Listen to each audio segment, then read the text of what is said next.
And anytime you have a marketplace, I think like this, my first thought is also, how do you keep them on the platform, both them and the providers, and not them try to take it off platform? I just throw up my hands when it comes to stuff now and go, you know what? It doesn't really matter what my opinion is. It only matters what our customers think. Treading water is the same as drowning to people like you and me. You better start swimming. Welcome to the show. I'm your host, Robb Green. Hey, today we've got Bryan Clayton from GreenPal. Welcome, Bryan. Hey, what's up, Rob? Good to be here. Thanks for having me on. We were just talking. Thanks for coming. First of all, happy to talk to you about your business. But we were just chatting a little bit offline that you and I are cut from the same cloth. I think similar generation, and two of us are doing e-commerce and lead generation and software. So it's kind of a fun world. But I think you said somebody called you a boomer the other day. Woo! Yeah, that hurt. I got boomered. I was born in 1980. I guess 1980 is considered a boomer these days. Well, then I'm definitely one, yeah. Bryan. I'm 75, buddy. So I'm born in 1975. So if you're you don't look it. You don't look it. So you're gonna have to send me your skincare routine when we get done. Thanks, I appreciate that. Well, let's look at it. Let's talk a little bit about GreenPal. So tell us a little bit about the business, how long it's been in business, and kind of what it does. Yeah, so GreenPal is an app that connects homeowners with lawn care services, kind of like DoorDash or Instacart or Uber, but for landscape maintenance. So if you need to get a grass cutting service, you just download the app, pop your address in, and you get quotes, and you hire a lawn mowing service to come take care of your lawn for you. GreenPal is a 10-year overnight success, has been around for a little over a decade, and now has around 300,000 people using the app to get lawn mowing done. Started off in Nashville, Tennessee, where I live, and we just grew it little by little, year over year. Didn't raise any outside capital. Used the revenues from the business to fuel its growth, and we want to get to 1 million people. So we're gunning for 1 million people using the app, and hope to be there in the next few years. So do you think of yourself as kind of a connector / almost SaaS platform / lead gen? How do you think of yourself? Multiple categories. What category would you say GreenPal falls into? Yeah, we have to be good at all that. So it's kind of like somebody smart said it about a decade ago, and I can't remember who it was, but it's come for the tools, stay for the network. And so you have to build the tools first. You got to build all the SaaS tools first, and you kind of have to give them away for free. And that's what we did. So all the scheduling tools, all of the route management tools, all of the bidding software, all of the estimating tools, we built that for lawn care services. And then we built a suite of tools for consumers to quickly get pricing from them. And then it's enabled them to do business easier than you could the old way. Normally if you want to get a lawn mowing service, you would have to call around on Facebook or Yelp or something, and you would leave a bunch of voicemails, maybe get a call back, and then you would hire somebody, and they might show up, they may not. Well, with GreenPal, you just pop your address in, and then lawn care services in your zip code see that, and they see a bunch of information about your yard. What is the square footage, the aerial imagery, the street view imagery, and anything you put in there, and then they quote it with never even having to come out to your property. So very quickly you get 4 or 5 quotes back in like a minute. And this is like, you usually take 2 or 3 days to get that many quotes, but you get it in like 2 or 3 minutes. And the pro then is able to quote 4 or 5 of these in 4 or 5 minutes rather than like 4 or 5 hours. And so we built all these tools, and then a network started forming around these tools where service providers were building their business on top of our technology, which then attracted more consumers to use it, and that attracted more pros, and it kind of created this reinforcing flywheel effect. In one city, where we started in Nashville, and we spent 3 years in Nashville trying to figure this out. How do we build something that both consumers and professionals like, and at the same time get them to interact with each other, and then replicate that in other towns. And that took a long time. Took us 3 or 4 years. We started, and then we developed a little bit of a repeatable framework, and started expanding into other cities, and now we're in 300 cities in the United States. And in any town over 15, 20,000 people, you can use GreenPal to order a lawn mowing service. First of all, I want to double click on the quote that you said, which I love, by the way. I feel like it's from the book Monetizing Innovation, but it's come for the tools, stay for the network. Yeah, come for the tools, stay for the network. Tools are free. and that's kind of like what attracts you to the network, and Yep. then the network is what locks you in. And I think that's a good strategy that you can apply to many different verticals. It's kind of a fundamental truth. Yep, I love that strategy. You're building essentially, I think the Uber correlation was similar because you're building a two-sided marketplace and you're going from city to city. You started in one city and now you said 300 cities. Is that a fair kind of comparison? Yeah, it really is. If pros come onto the platform and there's no homeowners, they're going to abandon it very quickly, and vice versa. So we have to get a critical mass of each onto the network at the same time for either to get value from it. We're not in the business of being a landscaping contractor. We're not a lawn mowing company ourselves, but we build the technology that helps buyers and sellers do business easier and extract a fee for that. And in the same way that Uber has no cars or Airbnb has no hotel rooms, we don't have any lawnmowers. Interestingly enough, my first business was a lawn mowing company. I started mowing grass in high school as a way to make extra money, and I stuck with that. I built a lawn mowing business to up to 150 employees, and then sold it. And after I sold that's where the inspiration for building GreenPal came from. I love it. So essentially, it makes sense. It's a value proposition to the homeowner because it's simple. I don't have to wait for 5 people to come out to my house the next few days, like you said. I get instant, very quickly get data to make a decision. Do you provide any type of reviews, or is there anything else where the homeowner could, on that side of the marketplace, understand how to measure each of these different quotes or these different service providers? Yeah, ordinarily, as a consumer, you want to get this service done. You would ask friends and family. You might get a price. You would go to Yelp. Maybe you see some reviews. Facebook, you see some reviews, and you get a little bit of data around pricing and reliability, but you're still very much like a shot in the dark. You don't really know if you're getting the best price. You don't really know if they're reliable. You don't really know if they're any good or not. And so you're kind of like hoping for the best. Well, with a platform like GreenPal, we have all this rich information around their past performance, and we're able to understand how often do they show up on time. We're able to score that, and we're able to surface that information in terms of a score. And so alongside of their price, they've got a reliability rating where we can say, okay, they show up 88% of the time. So 88% probability they're going to show up on Thursday and mow the yard for you. Whereas this provider might be a little cheaper, but they only show up 37% of the time. So that's one attribute that we surface that we kind of measure along with their performance on the network. Another attribute that we measure is how often do they get booked for a second, third, or fourth visit. And we call that the ongoing rating. And that kind of indicates, do their customers like their services or not? If they're the king of the one and done, they might not be very good. And so if they don't get booked for recurring visits, it might be an indication that they're not very good and they're not taking this business very seriously. And so we use that to surface the ones that are good and kind of demote and at times expel the ones that aren't very good. And this ensures that consumers that use the platform get a good experience, better than if they had just called around on Facebook or Craigslist or Yelp or something like that.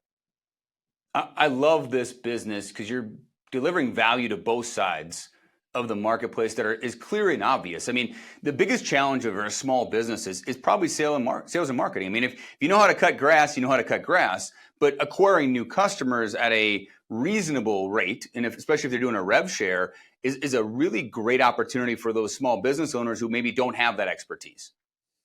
Yeah, it starts with the provider. That's one thing we learned early on was if we didn't build something that service professionals loved, we didn't have anything to tee up for consumers for them to kind of order them off the shelf, so to speak.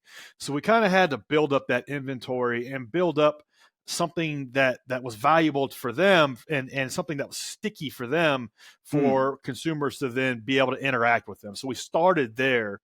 And one of the main points of value proposition was, okay, what if, you have 10 customers now, what if we could get you 100 in the next 3 months for free? Is that something you might be interested in? And as crazy as it sounds, it's a lot harder. Even with that value proposition, it's still really hard to get uptake because any small business owner has been inundated with a lot of bogus offers. Sure. Promising them the moon, whether it be scammy SEO companies or Yeah. things like other lead gen services that just don't have positive ROI, and so they're skeptical, and so overcoming that was really hard. The first 500 landscaping professionals that use the platform, I had to tell them, like, look, I just sold my landscaping business. And they actually knew who I was because Nashville is kind of a small town. And I said, I will give you free coaching on how to grow your lawn care business if you'll just use this platform that we're building. And that's how we got the first 500 lawn care companies to use the platform. And then from there, we were able to kind of prove our worth and give some proof points. But it was really hard in the early days when we didn't have those proof points. I love what you said earlier, by the way, overnight success, 10 years in the making, because we all see the easy button now, Bryan, but we always forget how hard it was. I mean, we've all lived there. We've all been there, Bryan. I feel you on that one. So you'd mentioned you have 300,000 homeowners.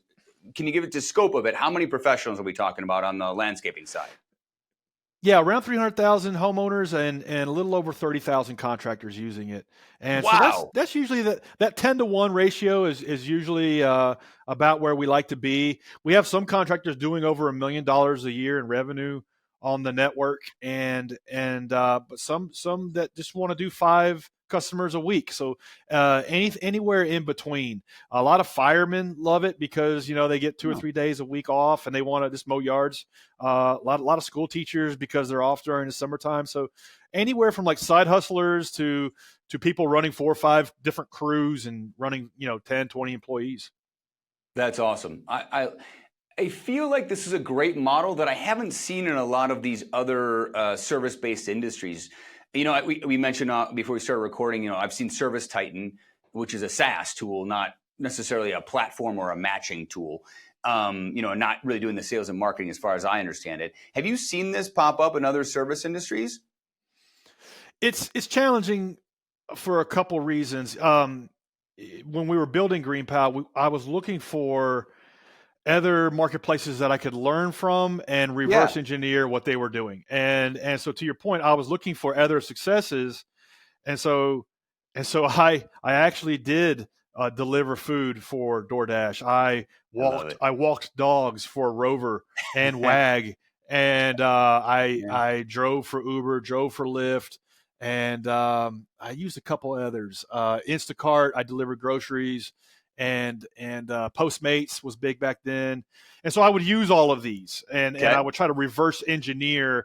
I would use them as a supplier and as a consumer. And I would try to reverse engineer how they would craft the user experience and how they would keep people engaged and all of these things. But these were the only like analogs or parallels I could find that were building something similar to what we were building. There were other Uber for X ideas that we're trying. There was Uber for home cleaning, Uber for home painting, Uber for massages, Uber for valet parking, but they all kind of flamed out really quick. And so I'm glad that I didn't try to learn from them or copy them. It was quite obvious that they weren't going to make it because they were just spending way too much money on acquisition. And you could tell that looking from the outside in. And so I knew that wasn't going to work, but there were some that you could tell were going to break out. And so I was reverse engineering what they were doing and trying to copy what seemed to be working. And so to answer your question, Rover just sold for I think $2 billion. That's like Uber for dog walking. That's a service that you can basically order from your app.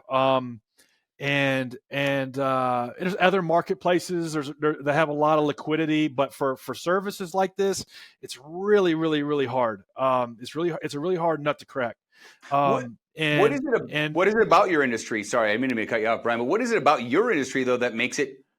I mean, obviously you did all the hard work. I'm not trying to diminish what you did, but it also seems like you picked the right service industry to make this successful. Couple of things I think that helped us get where we are today. One, we didn't raise any money. So not raising money enabled us to kind of go the slow and low approach and just kind of grind it out. And because if we had raised money, investors that put money into a business like this really want to see you grow like 10x per year. And as we saw with Uber for home cleaning, or Uber for valet parking, or Uber for laundry service, it's kind of like putting rocket fuel into a Toyota Camry. It just blew up. And so that's one reason. It sucked. It was really hard to do. We had to kind of like, go without a paycheck for a long time, but we just grinded it out for a long time. So that was one reason. Another reason was the repeatability. I think if you're going to try to do this, you need to find something that has a cadence to it, that you can attach to and try to help power. And then also something that is not necessarily a commodity, but that's pretty easy to get. So you don't want to have something that's super customized. Like you don't want to have something that has a lot of moving parts, like Uber for home painting, for example, or it's like you want something that like for us, a lawn mowing it's not a commodity, but at the kind of like basic end of the market, you can quote it from an aerial image and a street view image, and it's not a private gardening service or anything like that. It's just a basic lawn mowing. So that's what we focused on, and that's the bread and butter of the network. So I think those three reasons is why it works. And we have focused on just that. We've attacked that segment of the market, and we don't try to do anything else. So I think you hit on a couple of things that right away piqued my interest, which was the recurring aspect of it, right? So it's a simple service, but not easy. Is that fair to say? Yeah, it's simple, but it's simple and it's low margin, but it can get complex really, really quick. Okay. It looks simple from the outside, Yeah. but once you start getting in there, like all businesses, there's a million things that can go wrong. And like when it's like you go into a coffee shop and you get a cup of coffee, like a thousand things had to go right for you to have a positive experience. You'll just never know it. Lawn mowing business is a lot like that. Well, when I think of we've got a landscaper. My wife works with him, but once we find one we like, we don't cancel, Brian. We just stay with them, right? Treat them like gold. Well, they become the status quo, right? And so now for us to get rid of him, something dramatic has to happen. He has to raise his rates significantly, not show up, do a terrible job, destroy our grass. I mean, other than those things happening, I have no interest in going to find somebody else to save $10 a month or whatever. There's no catalyst there to change. And I think that's what I like about the landscaping, as opposed, because when you started talking, initially I was like, oh, could you apply this to plumbing or HVAC, which is always really hard to find like an HVAC supplier. I live in Arizona. You get your HVAC serviced every year. And so, but it's hard to find a reputable HVAC provider. So I was thinking about that, but you make a great point that recurring piece of it increases the LTV, which allows you to get the CAC you need, or allows you the money to pay the money to get the CAC and acquire the new customers. Yeah, you want one or two things. You want a super high margin and no recurring, or you want a low, or ideally a high margin and recurring, or you can deal with a lower margin and with the recurring, and you got to have, the worst is low margin, low recurring, and that's a tough business to build a marketplace around. And so like trying to find a home painter, that's a low margin business, and it happens 3 times in a lifetime. And so you don't want to build a marketplace around that.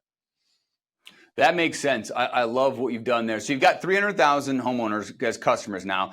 And anytime you have a marketplace, I think like this, my first thought is also, how do you keep them on the platform, both them and the providers, and not them try to take it off platform? Like we use Upwork or Fiverr or something like that to find like people who do work for us, projects, and Upwork wants us to stay on the platform and pay through the platform. But there's always a tendency to get off platform. How do you keep them on the platform? Yeah. So there's always a rake too far. You can always disincentivize people to stay on network. Talking about Upwork, I think a few years ago they started charging the consumer side a fee. I thought that was the stupidest thing in the history of marketplaces ever. But that's neither here nor there. So you have to add 10 times, I believe, 10 times the value that you deliver. And so if you're not, that platform abandonment is kind of happening for you to let you know that you're not adding enough value. So if people are choosing to transact off your network, it just means flat out you're not delivering enough value. And so you got to figure out, okay, let me go back to the drawing board. Where am I screwing up? Where am I not delivering enough value? And that happened a lot to us in the early days. And a lot of it was around not being kind of the system of record for the service provider. So the day in the life of a lawn care pro kind of sucks. He or she gets up early in the morning, they mow yards all day, and then at night they got to do like bookkeeping, and then they get pissed off because half their customers haven't paid them, and they have like accounts receivable that goes into 90, 120 days.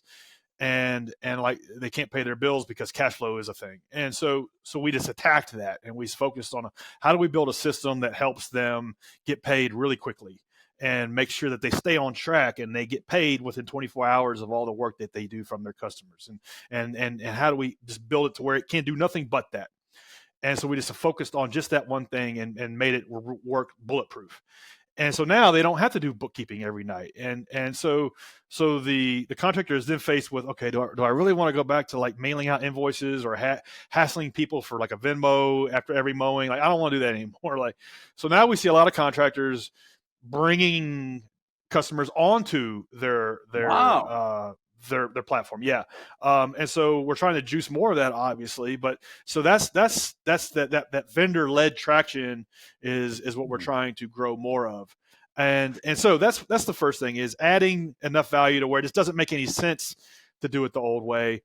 And it'd be like taking an Uber ride to the airport and the driver like stopping short of the airport and saying, hey, cancel the ride and just pay me cash. You would never do that. And so like that's the gold standard, and we're every day trying to get closer and closer to that. And then for the ones that don't get it, we have ways to measure this. One, for example, is the ongoing rating. If you're not getting booked, for ongoing visits like you should be, it's an indication that you're taking customers, taking these people off the network, which is fine. You can, but it just means that you're going against the terms and conditions, and that means that that we're not going to give you access to the platform anymore. And so that's how we deal with that. So it's a combination of carrot and stick, and we want to be 97% carrot and 3% stick. You said something really interesting there to me, is that vendor-led customer acquisition.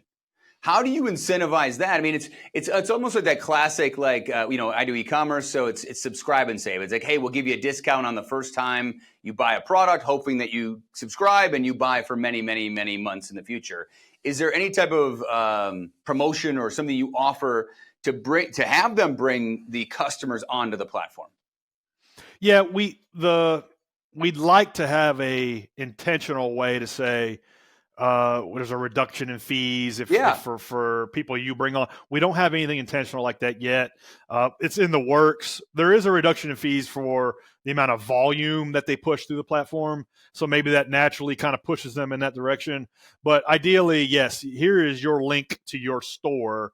You will pay X for these people. And that's in the works, that we would like to do that. It's like, what do you focus on? And we're always like, we're a small team. We're only like 40 people. And right now our main focus is how do we just continue to we're just a drop in the bucket for how many lawns are getting mowed. 300,000 people, there's 300 million people. So it's like we're not even 0.0001%. And there's this weird thing that happens, that we do more transactions in a town like Knoxville, Tennessee, than we do in a Seattle, Washington. And it's just weird dynamics around networks. And so we're trying to figure that out. Like, how do we juice this network to run like this network? And so once we figure that out, then we'll focus all of our firepower on things like vendor-led traction. How do we juice more of that? Well, it seems had like we raised money, we would be able to do all these things at once. But it's like it's like do you take bets, raise money, do all these things, hit every shot, then have success. Or if you miss every shot, then it's a zero. It's a weird game. Well, here's how I think about this. I think about the vendors as almost like an unpaid salesperson. So could you create a no-brainer offer? So that's the job of someone on the team. No-brainer. It's got to be. It's got to be a no-brainer. Got to be a no-brainer offer. So I'm a vendor, and you're like, hey, Rob, we've got this new promotion, and anybody you bring on platform, there's no rev share for the first 6 months or 3 months or whatever that offer is. Where I go, wait a minute, that's awesome. Yeah, I got 20 customers I picked up on my own, or 50, whatever that number is, that I haven't brought on platform because I just didn't want to pay them. I didn't want to do the friction. Or, someone in your team creates an AI. We'll talk about that in a second. Some type of AI bot or agent that reduces the friction for them to bring them on. Hey, you know what, Mr. Where's Vendor, magical? It just done. Upload a spreadsheet or something. Yeah. Simplify, right? Because, we're no different than the guy who's starting off doing this as a side hustle, except we've just got more complexity. So they have the same challenges we have. It's just, how do you reduce their friction? So it's an obvious no-brainer. Like, yeah, Brian, why didn't you tell me all this before? I'd bring all my guys over there. I'd bring all my clients over there. I wonder if there's something around that. Even if they never contribute any margin, for a year or something, maybe a certain percentage of them end up switching providers for whatever reason, and you get some margin downstream. If you get net, now you've got 10,000 salespeople working for you. It could. I mean, it's good. That is powerful, and that's something that we've got to figure out, because we can't get to 1 million people doing what we've done. What got us here won't get us there. One thing that we've done a lot in our business is I just throw up my hands when it comes to stuff now and go, you know what? It doesn't really matter what my opinion is. It only matters what our customers think, right? So we're picking out color choices or whatever. I gave up a long time ago trying to pick colors because it just doesn't matter, right? I'm not good at it. I don't know what the market wants. I have a different taste, whatever the reason is. I wonder if there's a way to really get that feedback from your vendors and be like, hey, what would it take? Almost that stack of questions of, what would it take for you to bring all of your customers onto our platform? Is there an obvious, yes, I'll sign up today? I wonder if that's worth exploring or surveying some of your better customers. Or what I should do is just hand crank it, try to get 100 of them to do it. This with a spreadsheet is what I should do. And to say, hey, I'm going to reach out to 100 of these guys or gals and just try to get 100 conversions with a spreadsheet. Yeah. And hand onboard them. Yeah. And if I can do that, then I'm going to automate it. Yeah. 100%. If I can't do that, there's no there. But that's how I should. Yeah. And even go one step back further. Like, what is the pitch? Like, I go back to the sales side of it. Like, what is the right pitch to offer to those 100 people? Like, what is the thing that's so compelling? The one thing. Well, I like what you said is the major aversion would be, well, I don't want to bring, I do have, it's a pain in the butt. I do have to write them on a schedule, and I gotta hassle them for a Venmo or my Square or my Cash App, but I don't want to pay the 5 or 8%. So. But if you eliminated that, you said, okay, for 2 years, that's zero. Bring them on, and then just see what happens. Treat it like an experiment. It's definitely worth doing. To see what happens. Because the marginal cost of servicing that activity is zero. There is no cost. It's penny. It's almost zero. Negligible. Close to zero. Yeah. Yeah. And actually it's just more liquidity through the platform. Maybe those people tell their neighbor and they end up hiring another provider on the network. And so that momentum does create luck. And so, yeah, it's a great idea. Well, I was just thinking, take those two ideas and stack them together, right? So you provide a template, let's call it a Google Sheet, a template for them with all the fields you need to ingest. Yeah. Right. So it's already done for them. We handle all of it. You got it. Yeah. I just need you guys to fill out a Google Sheet. Do this. Yeah. We'll bring them on, and anybody bring on, you get no rev share for the first 1 to 2 years, whatever the number is that gives them enough reason to do it. Right. Oh, then later at the end of 2 years, if you want to do it the old way, go right ahead. Yeah, but they're never going to do that. No-brainer. Yeah, never going to do that. And then stack a little scarcity on there, Bryan. So a little third piece. Yeah, this goes away in 60 days. We're only taking on, it's a beta program. We're only taking on 20 providers in your locale. We're only taking, we can't do this for everybody. And we've selected you, and we can only bring 20 people on in Knoxville. Do you want to be one of the 20? And you got 48 hours to decide, Bryan. Yep. Absolutely. Oh, I like this. That's a no-brainer. And it would help. It would help these guys. Yeah. Yeah, I would do it in a heartbeat. It's a win-win, totally win-win. Yeah, it's a win-win, and I like what you said. Also, like more revenue, more GMV through the platform. If you said, "Hey," and it's just more activity. Activity creates activity. Like back when I was running my landscaping business, I used to have a mantra: if you don't have work, you can't get work. if I was just looking, like, we had a job board, and if there was no jobs on that board, we couldn't get any jobs. So now that I'm running a platform with hundreds of thousands of people, it's the same thing. It's like so that philosophy still applies. That's awesome. I love that. Let's talk a little bit. We talked a little bit off camera about AI. So by no means am I an expert, but I'm digging in every day. I just set up something called AutoGen last weekend, which is, if you think, the way I would describe it to, I'm not a very technical person. I don't write code. I mean, maybe a tiny bit, but I don't write code. Is these agents. So they call it an agentic future. And basically, I think of an agent as like almost like a robot, or doing tedious tasks with one focus. Like it could be a Python assistant. And then they have another agent that could be an inventory assistant. And the idea is that these AIs can talk to each other now, and you can create a workflow that takes the people out of it. So if you train these agents with the skills you want them to have, they perform a lot like some of overseas employees that I've seen in the past, where they're taking something simple. It's maybe a tedious or monotonous task. The Google Sheet's a great example. Like the agent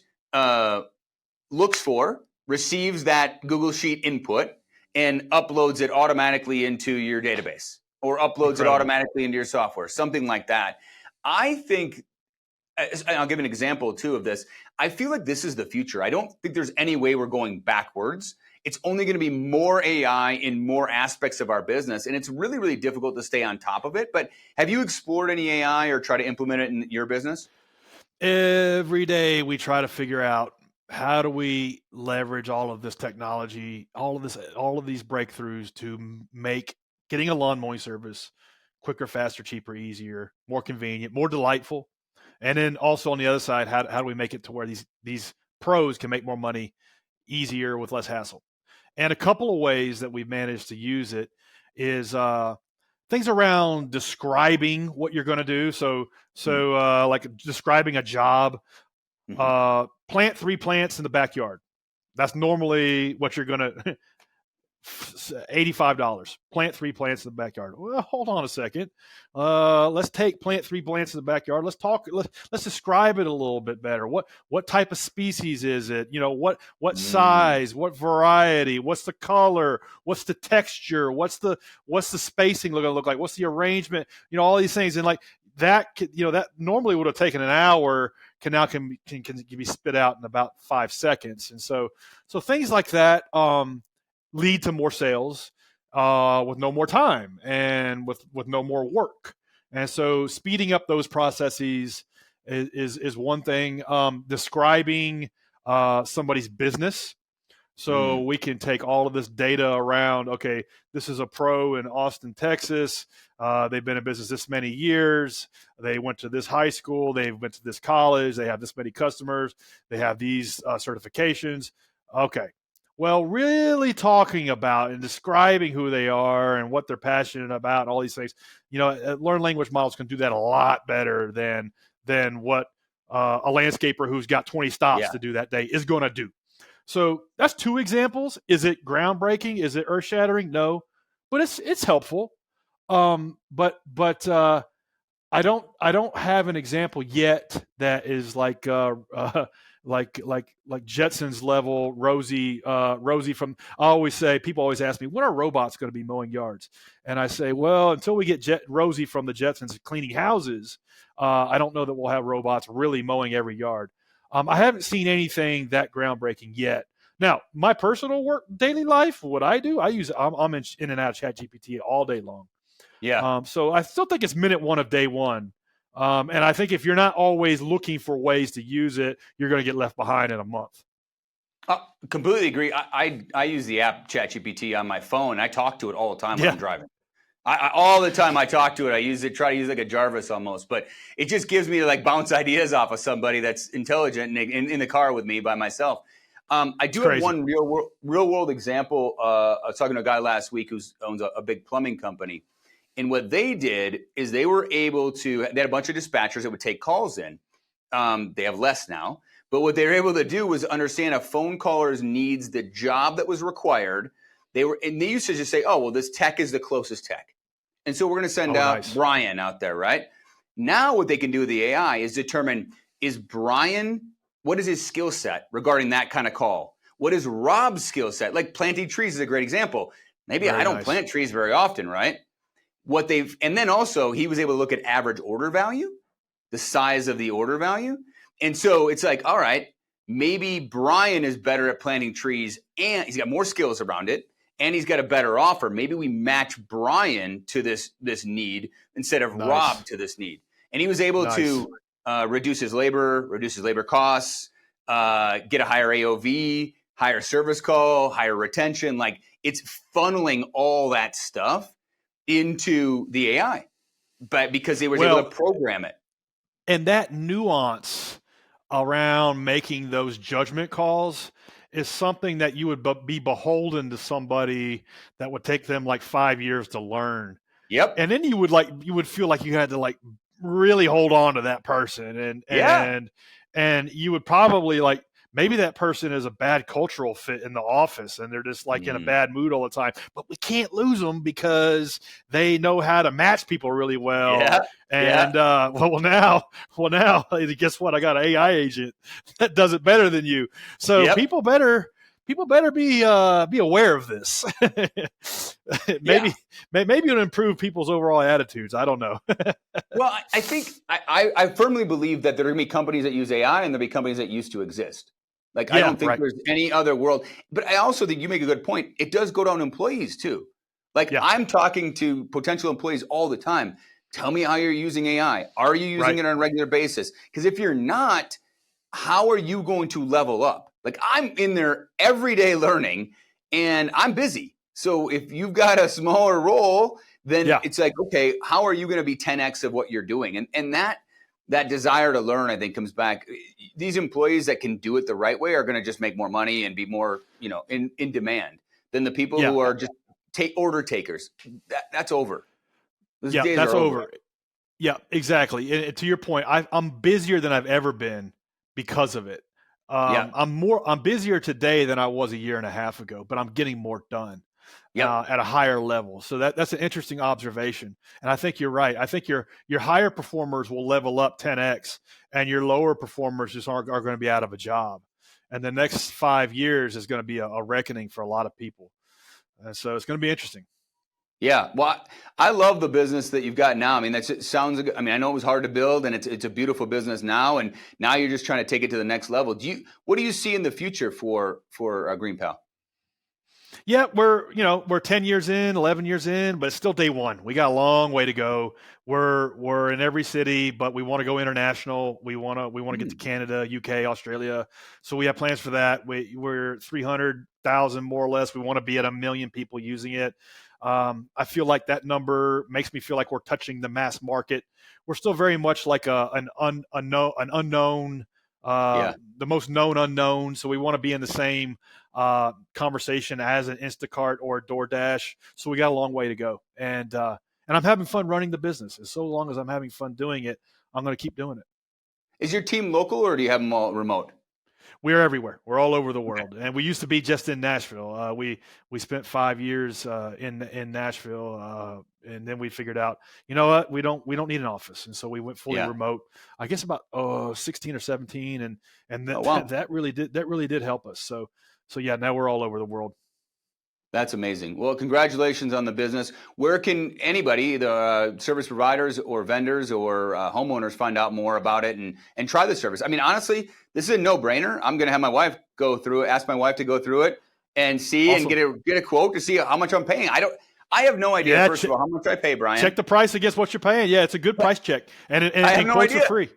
Yeah. It's good just to know. And then those will always be there for you in case your guy disappears. Go to greenpal.com and you click the orange button. And if anybody wants to sign up as a pro, you can scroll to the bottom and do that. Anybody want to hit me up, find me on LinkedIn and just drop me a DM there. Awesome. Thanks so much, Bryan. I appreciate you sharing your business and everything you've done. And congratulations again, because I know how hard this has been. So everybody diminishes it. They think it's an easy button, but man, congratulations. Well, thank you, Rob. I appreciate it. If you enjoyed today's episode, please subscribe, leave a review, and share with friends.